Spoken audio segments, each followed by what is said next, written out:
Why did Kano receive 100% tax revenue while Lagos received 20% despite generating 46 billion naira? Recall that the Rivers State government had approached a federal high court in Port Harcourt seeking to stop the Federal Inland Revenue Service, which is the FIRS, a tax collection arm of the federal government, from collecting the value added tax in the state.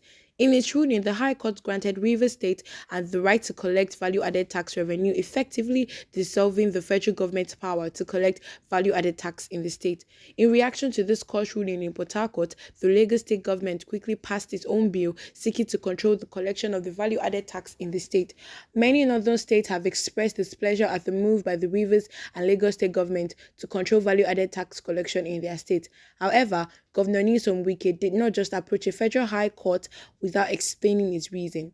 In a post shared on social media, Wike claimed that Rivers State generated about 15.1 billion as taxes in June. However, the state only received 4.7 billion as a revenue from the federal government, which is about 31% of the total revenue it generated. Continuing, Wike stated that Lagos State received only 9.3 billion despite generating over 46 billion in June. That means Lagos received less than 20% of the total money that was generated in the state. Now, there may have been no complaint from the state which if the deductions were across overboard. However, Wike reported that Kano State received 2.8 billion naira from the federal government despite generating only 2.8 billion naira in June. This is where the whole fracas originated from. The question now is, why did Kano receive over 100% of the revenue it generated, while states and Rivers State and Lagos that contributed more got about 31% and 20% respectively? The answer to this question may explain why Rivers and Lagos State governments decided to take the bull by the horn and demand for the total control of the revenue collection structure in their state. Lagos, for example, generates considerable revenue because of its commercial nature and high goods inflow. Consequently, it needs to allocate massive resources to the development of more infrastructures to maintain its development. How would the state do this if it continues to get only a partly amount of the money it generated, while another state gets everything? Let's look at what some people said below in the comment section.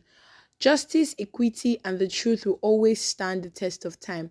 If you observe the core northern states, apart from Adamawa State, they are not talking because of what they've been benefiting from the fraud arrangement. They are the enemies of restructuring call, but God is smarter than all. This is restructuring through judiciary, up Rivers and Lagos State. I agree with you, my brother. Another man says, which justice are you talking about? All the value added tax collected from Lagos was not from Lagosians alone. Almost 80% of the good amount of value added tax coming from Lagos are from other people in different states. If that is the case, let every state provide port for goods. If I import goods is to reach my state port, then I pay to my state. Since the ports are owned by federal government, every goods imported, the state destination should collect the value added tax. Well, I agree with you, my brother. If you have anything to say, comment down in the comment section. Make sure you subscribe to this channel, and thank you for listening.